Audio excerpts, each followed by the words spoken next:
Have you ever wondered why happiness matters at a global level?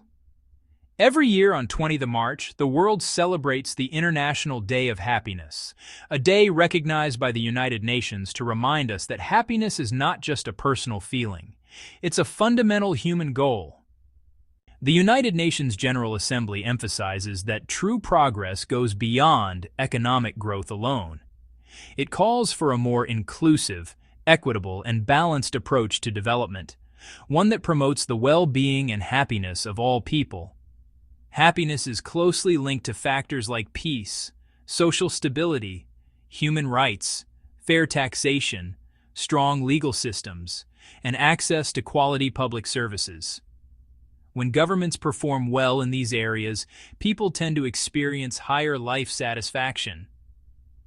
To support this idea, happiness and well-being are embedded within the 17 Sustainable Development Goals, which encourage countries to consider social, economic, and environmental well-being together when shaping policies.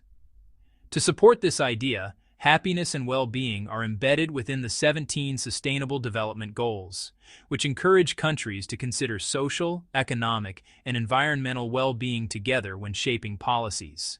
Governments and international organizations are encouraged to invest in conditions that help people thrive by protecting rights, ensuring fairness, and caring for the environment. Governments and international organizations are encouraged to invest in conditions that help people thrive by protecting rights, ensuring fairness, and caring for the environment. These efforts directly contribute to healthier, happier societies. The United Nations invites everyone, of all ages, including schools, workplaces, businesses, and governments, to take part in celebrating the International Day of Happiness.